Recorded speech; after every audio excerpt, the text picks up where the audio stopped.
Hi. Yeah, he's telling me to get started. So I'm presenting, well, I'm co-presenting NoSQL versus SQL. My name is Alfred Fuller, and my co-presenter, Ken Ashcraft, he was just here, but I guess I gotta get started anyway. So I'll do the overview at least.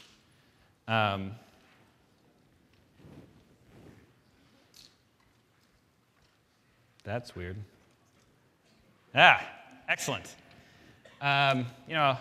This is supposed to be a debate, but Ken Ashcraft's not here right now, so I guess it's going to be pretty easy. And I'm always telling myself to talk slower than these things, and I guess I'm going to have a lot of extra time, so this is going to be awesome. So the first thing I'm going to do is I'm going to go over, I'll give you a quick overview of data in the cloud. So why the cloud? Well, first and foremost, the cloud is excellent for fault tolerance. Because when you use Google's cloud, we man the pages for you. We always have people looking at these systems to try and keep them working without any user-visible interruptions. And we automate fault recovery as much as possible. So most of the time when something happens, no one ever need know about it. It just automatically switches over to another machine or something else. And it just keeps working. And that means low maintenance. And in addition to the fault tolerance, low maintenance also means that we manage the updates for you, right, in the cloud. From the bare metal to software patches, you never have to worry, how will this patch affect my systems? Because you're using the same cloud that we use at Google. And we vet these patches, we make sure everything works, and then we push it. We go through that whole process, and you don't have to worry about that, right? So when you use the cloud, you can focus on what you do best and not worry about the cloud.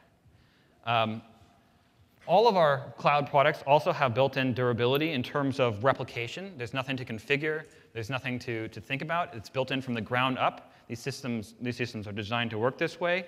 And they're also geographically distributed, right? So nothing is sensitive to a single power outage or a single geographical location.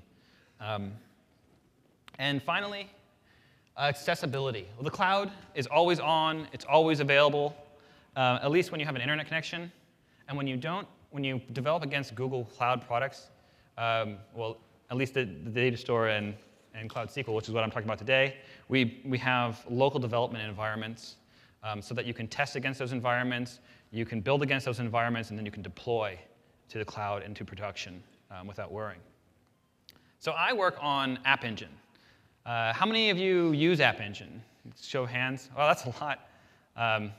But for the people who don't use App Engine, App Engine lets you build apps on Google's infrastructure. It's platform as a service, and its goal is to make your app, whether it's a web app or a cloud-enabled Android app, easy to build, easy to scale, easy to maintain. So again, you can focus on what makes your app great, what makes your app special. App Engine connects into some storage APIs, primarily Cloud SQL, the Datastore, which again is what I work on. Cloud SQL is what Ken was supposed to talk about. And cloud storage, which they have a talk on Friday. So if you're interested in cloud storage, which is blob storage, I recommend going to that talk. So the Datastore. Datastore is literally Google storage infrastructure. So it's the same technology we use for our own applications. So Gmail, Google Web Search, you're using the same infrastructure pieces that we use to keep those things up and running. And it's distilled into well-documented APIs that are included in the App Engine SDK. And it's built for scale, both in terms of size and traffic. Right now, we perform over 2 trillion operations per month in the Datastore alone. And it's a fully managed NoSQL database solution. So you don't have to worry about provisioning or scaling. It just kind of works. Cloud SQL, on the other hand, it's fully managed, but it's pure MySQL. So it's kind of like that computer you built at home to run your SQL instance, except it's not in your basement. It's not on some island in some VM somewhere with no one looking after it. It's in the cloud, it's fully managed, and it's happy. I'm here. Hang on. I'm here, guys. Sorry. Oh, Ken. Great. Hey, sorry I'm late. Sorry, we can get started now that I'm here. My name is Ken Ashcraft, and I work on Cloud SQL. This is Alan Fuller, and he works on the Datastore. Alfred? Yeah, anyway, so let me give you a high-level overview of what running in Google Cloud is like, and App Engine, and Cloud SQL, and all of that. No, I just did that. You're a little bit late. Oh, sorry about that. Yeah. It's been hard. I got distracted. I was talking with developers outside. They just keep on mobbing me. Everybody's so excited about using Cloud SQL. They're really loving to have the expressiveness of a MySQL database. It's super easy to get started, super easy to manage, and the best part is they don't have to use any of that NoSQL silly Datastore stuff. They get to use a real database, MySQL. Wow, starting with the name calling already? I knew this was supposed to be a debate, but I didn't think it'd get so ugly so quickly. It's not name calling, it's fact. Anything that you can do, I can do it better. I can do anything better than you. No, you can't. Yes, I can. No, you can't. Yes, I can. Let me show you. Let's talk about queries. Queries are important because they're the way that you access your data. If you don't have a powerful query language, you can't get to the data that you want, and you can't get it quickly. Cloud SQL supports the international standard for database manipulation, structured query language, or SQL. It sounds like NoSQL databases are proud not to support this standard. Actually, NoSQL is kind of a misnomer for the Datastore, as we support an ever-growing subset of a structured query language similar to SQL. Specifically, we support a wide range of filters. We just added support for OR in both Java and Python, so you can combine these filters with OR, and sub-expressions. It supports arbitrary sorting. And we also added recently projections or index-only queries where you can only retrieve a few properties from your entities, and it's much faster and cheaper than retrieving the whole entity.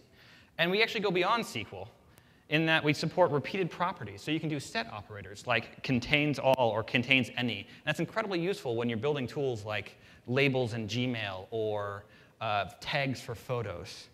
And the best part about this is this subset scales in the size of the result set. So you never have to worry as your database grows if the performance of your queries is actually going to degrade over time. I don't know. I mean, Cloud SQL, we support all of those SQL queries that you just talked about, and then some. We could do things more powerful, like aggregations. So let's say that you want to compute the average age of people living in each city. In Cloud SQL, it's as simple as this. All you have to do is select the average age and group by city. Well, the Datastore supports something like that too, except it has to scale to enormous sizes, so we have a powerful framework called MapReduce. And here's an example. You can see on the left there's some data. I have each person in this has a city ID and an age, and we can use MapReduce to solve for compute the average age in each city by simply mapping. We map this to a key value pair. In this case, the key is the city ID, and the value is the age. Then we shuffle to group by city ID, and then we reduce to calculate the numbers that we need to compute the average, namely the total number of people and the sum of all the ages. And in this case, the sample set I chose is actually apparently quite young. But we can go beyond this in that this required mapping over all your data, and MapReduce is a very powerful framework to do that because it computes this in parallel. It's a basic scatter-gather algorithm. But if you want to keep this view that you've created of the results set up to date as your entities change, you can do that using something called a materialized view. So what you do is you basically track changes in your system as they happen, and you store them in a separate entity. And then asynchronously, you fan in those changes and apply them to your results set. And look, the results are now up to date. Apparently, cities 2 and 3 have been evacuated. And whoa, time to update. I don't know. That all sounds pretty complicated. In Cloud SQL, it's much easier. And beyond that, you can do more complicated things. Like, let's say that you wanted to put this average city age information on a map. Well, you need to be able to have joins to do that. So you'd probably have a table for your people and a table for your cities, and the cities table will contain the latitude and longitude. And it's just as easy as this SQL query that we've got on the screen. Yeah, it's not as easy in the Datastore, but let's see what Appy has to say about that on the Scoreboard. And I guess you're right. The Datastore actually has a wide variety of queries that support most use cases, but if you really want to query anything and everything, or in fact, all of your data when you do these aggregations, you really have to use Cloud SQL. That's right. Let me tell you something else that I can do better than you. Transactions. Transactions are important because they ensure that you have atomically made changes to your database. You don't want your machine to crash in the middle and partially apply some changes. Lots of NoSQL databases, they don't even support transactions. Actually, the Datastore does. Well, OK, so you can do a transaction on a single row. That's not a real transaction.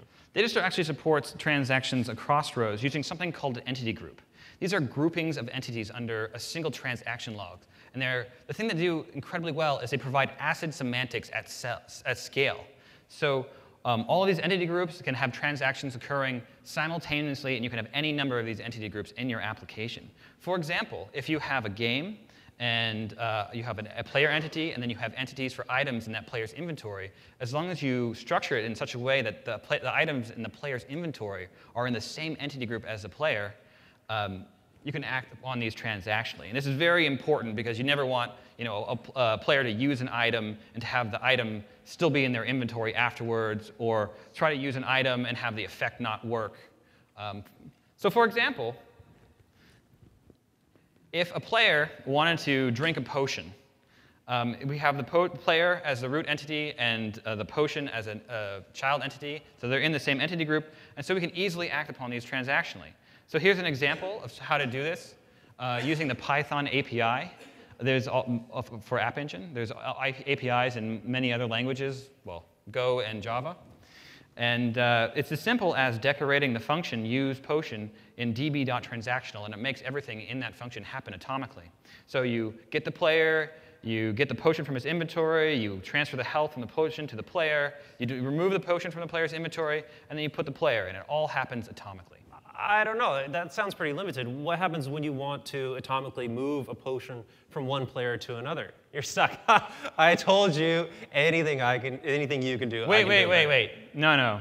We also support cross-entity group transactions. So if you have two players and one player wants to sell a potion to that other player, you can do so simply by setting the XG flag to true. And now in this same scenario, you can load the buyer, you load the seller, you load the potion from the seller's inventory, you transfer money from the buyer to the seller, you store the potion in the buyer's inventory, you remove the potion from the seller's inventory, and then you save both the buyer and the seller, and it just happens. It works atomically. Well, in Cloud SQL, you can do the same thing, but you don't have to define those relationships in advance. All you need is start transaction, you run your queries, and then commit. It's as simple as that. Here's the exact same example from the previous slide, except how you do it in Cloud SQL. Now, these cross-entity group transactions, are there any limitations to them?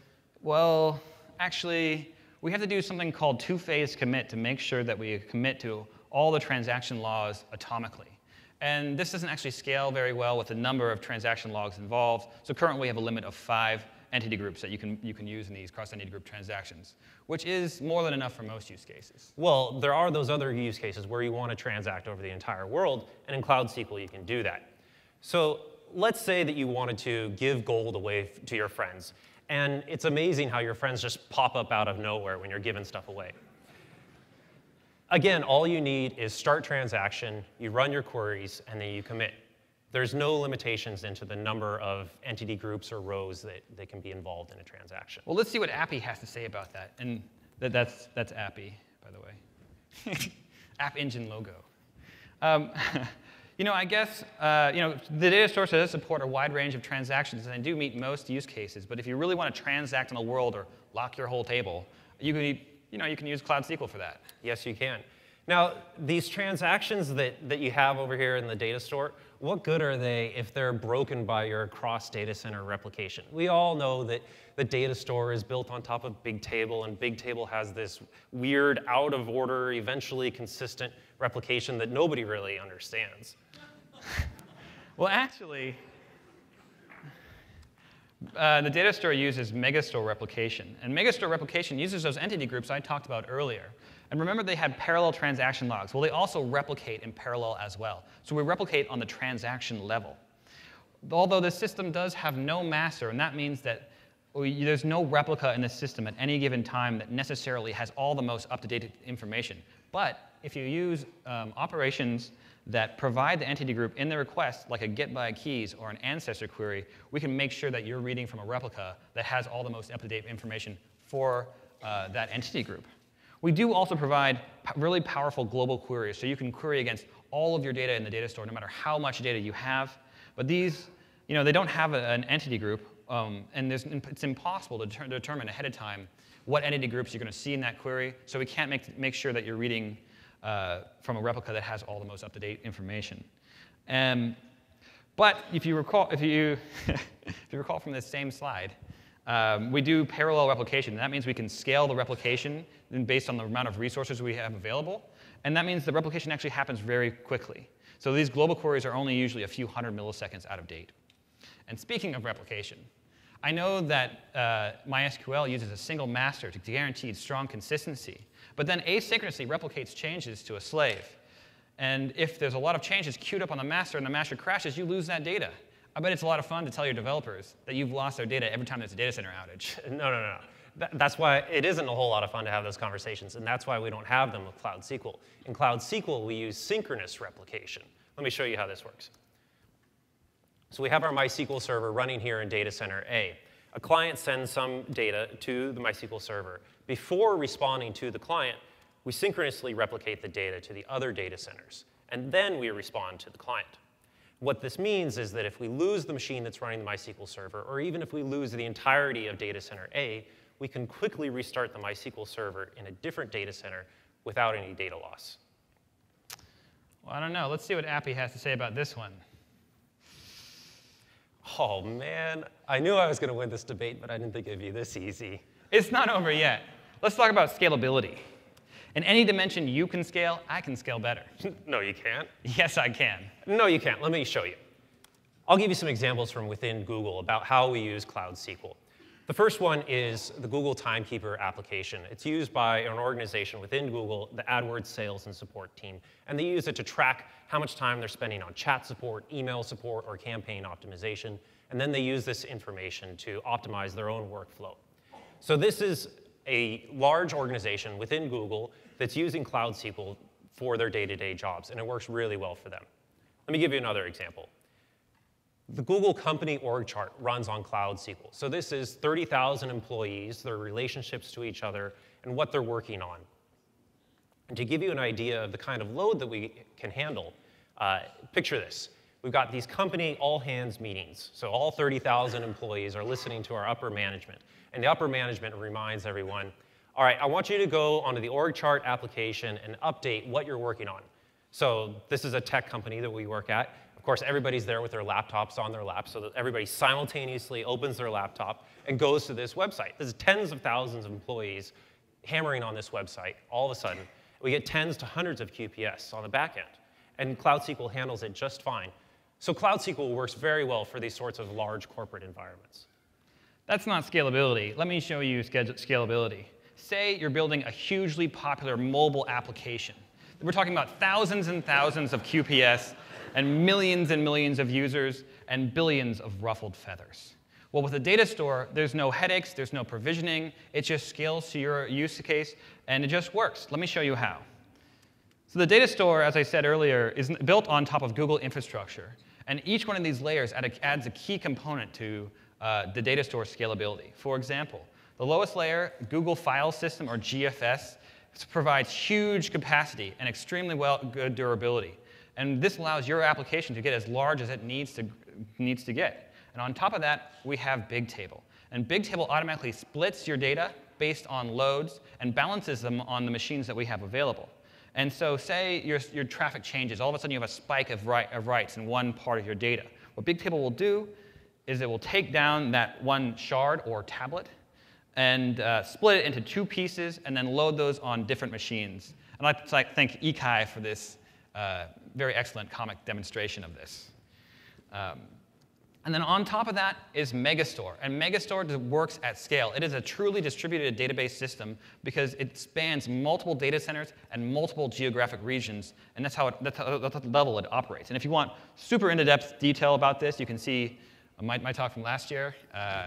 More 9s, please. And at scale, the reliability of the data store is hugely important because even small local issues can cause outages for many, many, many users.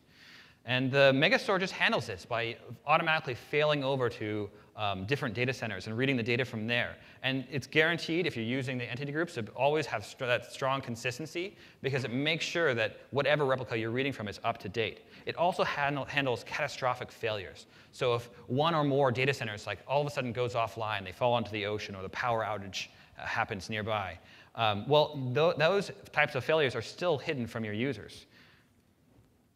So let's see the score on this one. Oh, yeah.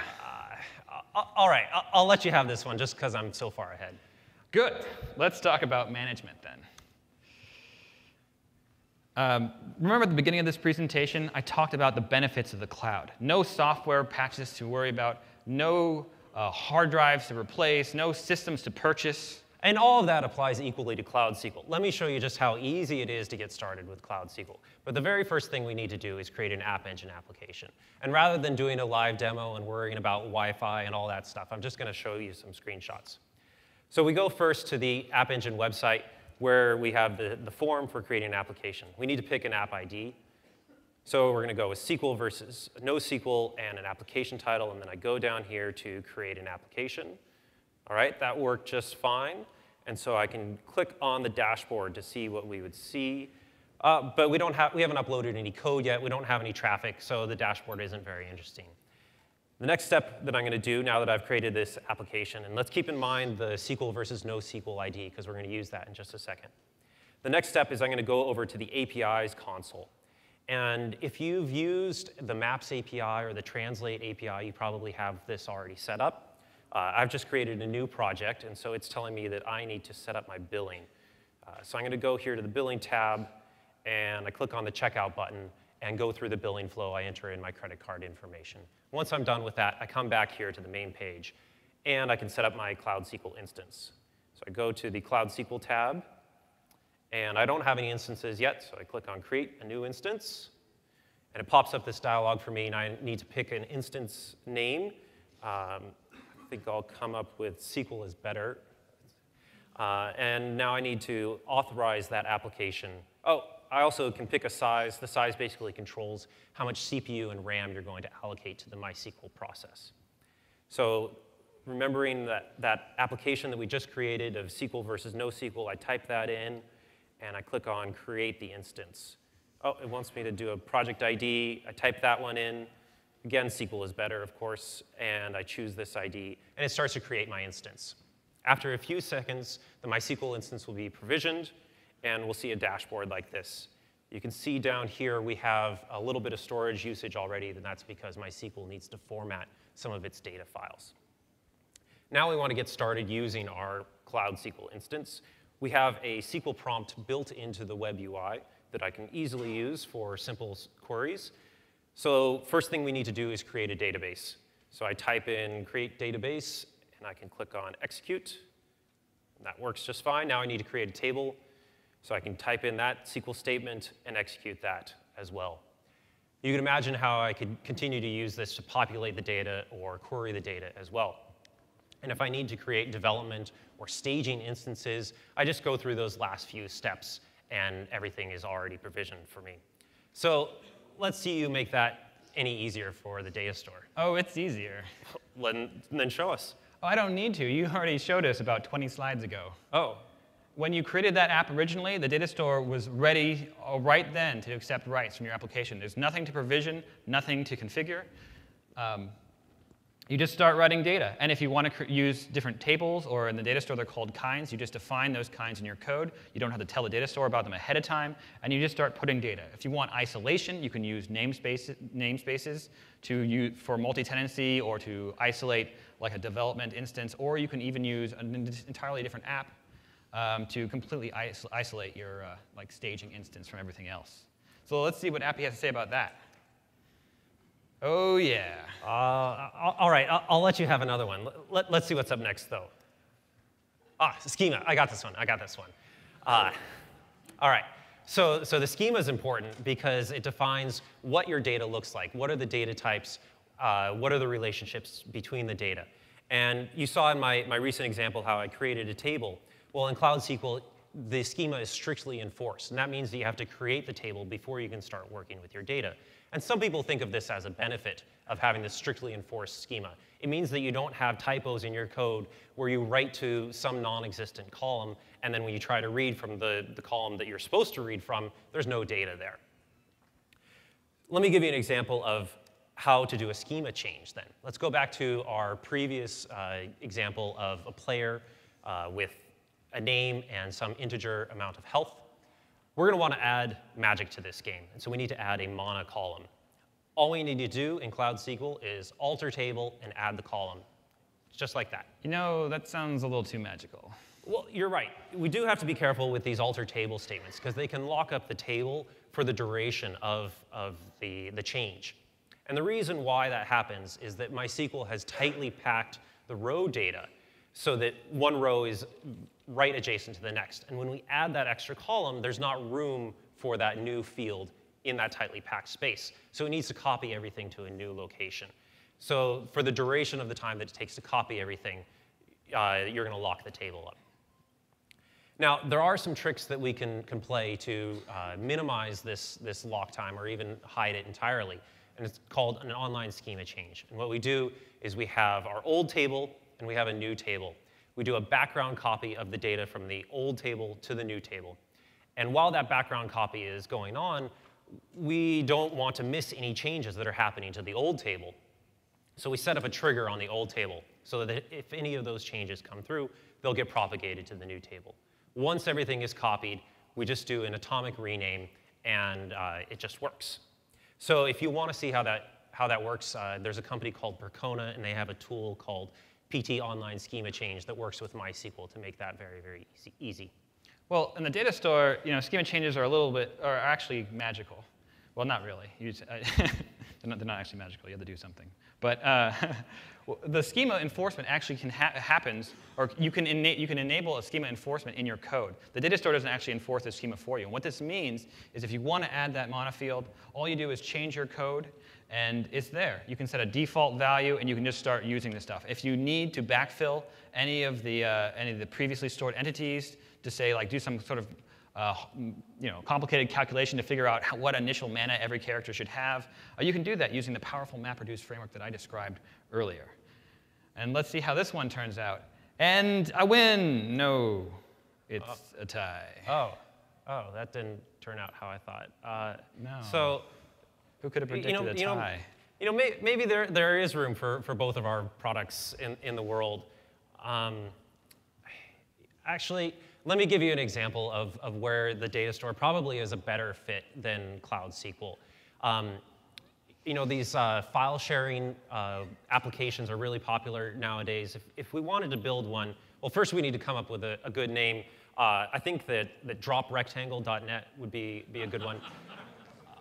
If you were to use Cloud SQL to store this data, this is probably how you would structure your data, your schema. You'd have a table for your users. Of course, they'd have an ID and a name. You'd have a table for your files. The owner ID would reference back to the users.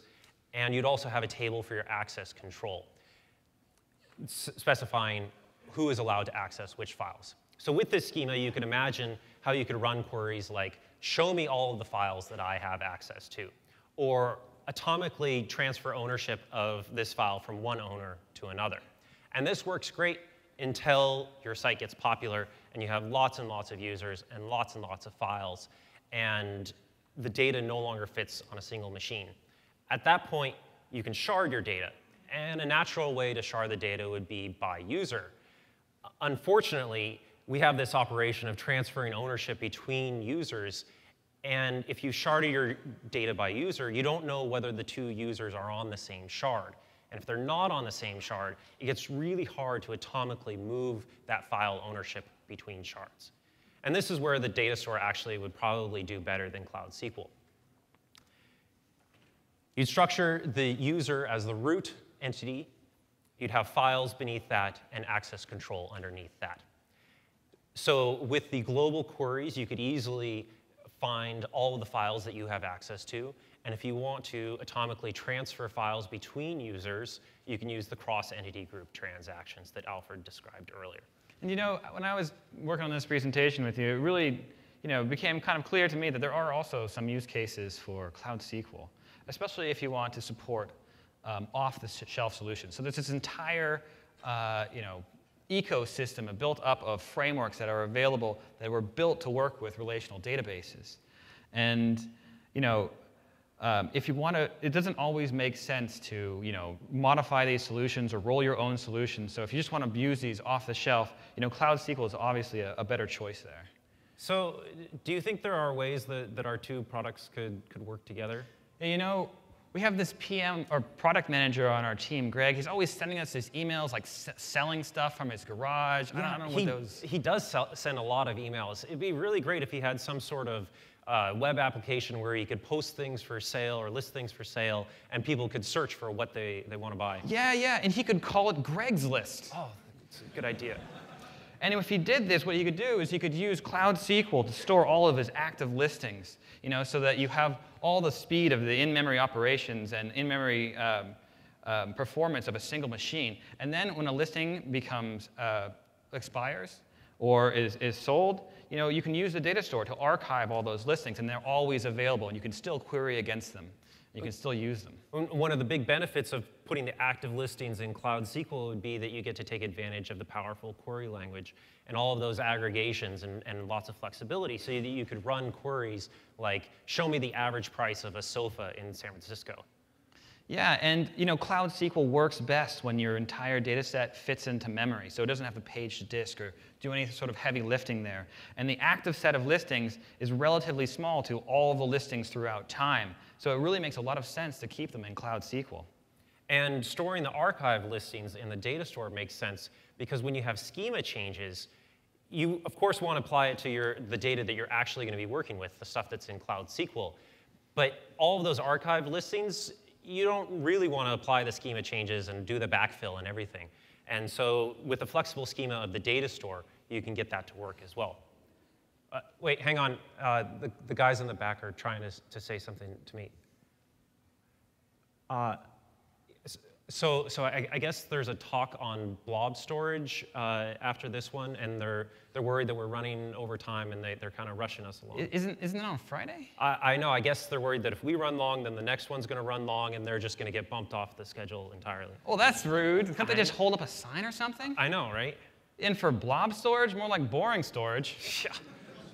Like, that's so hard. I can store pictures of cats. Yippee! Well, I guess we better finish up. Going back to this scoreboard, it's really clear to me that the Datastore does provide a lot of query capability, really good transactions, a great consistency model. But if you really want to query anything and everything, or you want to transact on the world, or you need strong consistency for all of your operations, or you rely on a solution that assumes these things, you really need to use Cloud SQL. And on the flip side, Cloud SQL does quite well in terms of scalability, ease of management, and schema changes. But the Datastore really shines in these areas. Super scalable, really flexible schema management, and really easy to get started. And the best part is you can use these solutions together. That's right. And closing remarks. All right, so thanks for taking the time to come to our talk.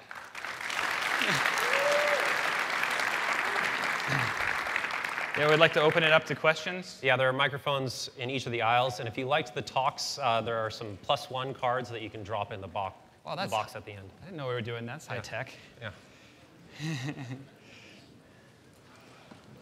Can you go to the microphone, please? I shouldn't have done that. That's funny. Sure, go ahead.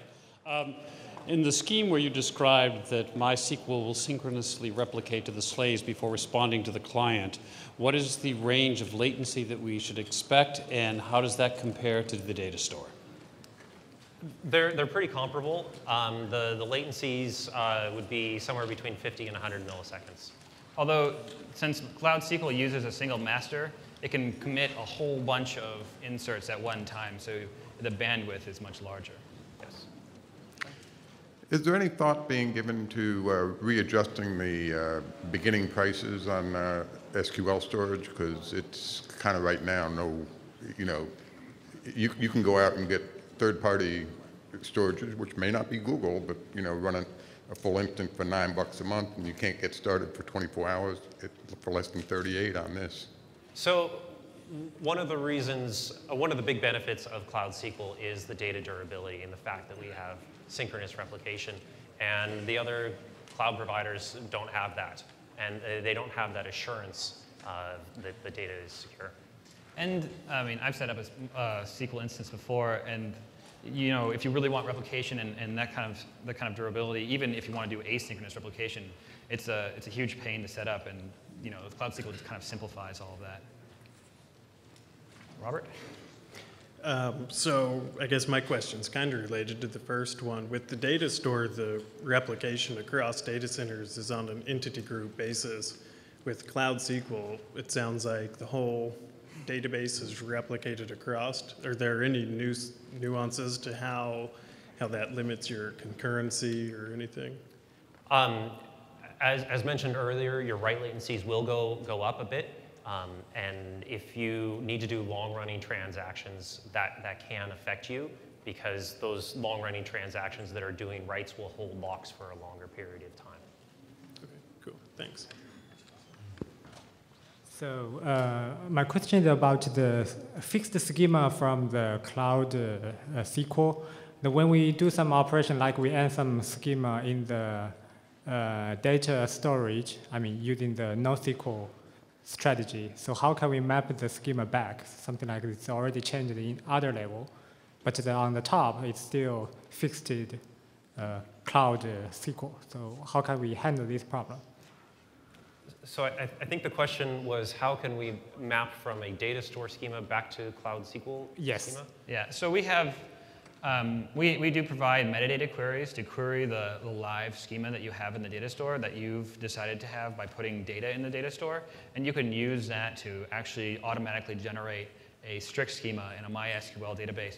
Or you can decide what the schema should be, and you can, when you're doing the MapReduce, you can do arbitrary code in the MapReduce, and you can fix up your data and convert it to whatever schema you need it to be in, or just drop the data that doesn't fit your schema. If you have an application which runs with Datastore and SQL in the cloud, can you make a transaction across both storages? No, you cannot. They're independent. Yeah, but there are algorithms you can use to make sure that one is eventually updated in a transactional fashion. It's guaranteed to be updated eventually. You just have to store some versioning for, like what version does the Cloud SQL have and what version does the Datastore have, and you can use that as a basis to make sure it gets updated. Yeah. We built an application on App Engine using the NoSQL database, and we wanted to back it up. And we weren't worried about Google losing it. We were worried about making a programming error and destroying our own database. Mm-hmm. And it seemed like the only way to do that was to write a custom app that would take our data down and then bring it back up. And there were some limitations on transferring large amounts of data. It seemed very difficult. Yes, and that's a problem we're addressing. We actually have in experimental a backup that you can just enable from the admin console. And you can actually use the cron jobs to schedule these backups. Mm-hmm. You can back them up to Blob Store or Google Cloud Store, and then you can download those or do whatever you want with them. And we are working to make that much better. So right now, it runs a MapReduce. That doesn't guarantee any sort of consistency, and we're working on solving that problem. Thank you. Hi. I started using Cloud SQL very recently, and the tools, they fall a bit short. So I was wondering if there's any plans to maybe let something like PHP-MyAdmin or something that's already established that we can maybe map to the Cloud SQL and start using that way? So the problem is that we have a proprietary connection that uses OAuth to get into the Google Cloud. And I recognize that this is a shortcoming, and it's something that we would like to fix, but nothing that I can announce at this point. What kind of availability numbers are you offering for each of these? Sorry, what? What sort of availability numbers are we? How many nines? Availability numbers for HRD? For what? Yeah. Okay. Sorry. It's echoey. So right now we have an SLA on App Engine, which includes the high replication data store of 4.5 nines, so 99.994. The data store itself, actually, it's better than that, but the SLA is on the entire stack. So you know, any issue will affect the numbers as you read them. But so that's like 8 minutes of downtime per year of unexpected downtime or timeouts. And on the Cloud SQL side, we do not have an SLA at this point. But if you want to know how that works, definitely more nines, please, is a good good talk on, well, sorry, it's my talk, I shouldn't say that, but it goes into a very low level, like the details of how that works. Okay. In one of the previous diagrams, you showed that when a write hits the data center, it's getting written to multiple data centers. Do you also keep local copies? So the way that we do replication in Cloud SQL is at the file system level. So we write to a distributed, reliable file system, and then we replicate that as well. So by writing to the file system at all, it is writing to the local copy. Yeah, and it's also updating the in-memory running instance so that your reads are incredibly fast. It's not like it has to touch the disk or wait for replication or anything to do reads. Yeah. I was wondering if you're keeping multiple local copies rather than relying on multiple data centers to write the copies. So the Google File System, which is also a foundation of Cloud SQL, manages that type of stuff for us. Okay. I don't know how much detail I can go into. That's fine. Hi, my question actually ties in a little bit with you. I work with developing one of the Toad for, sorry, shouldn't mention the name, a development tool for MySQL, and I would love to support Cloud SQL. Is there a .NET driver for it? There is a documented JDBC driver. You can also get one in Python, though our documentation isn't So no .NET driver? .NET, no.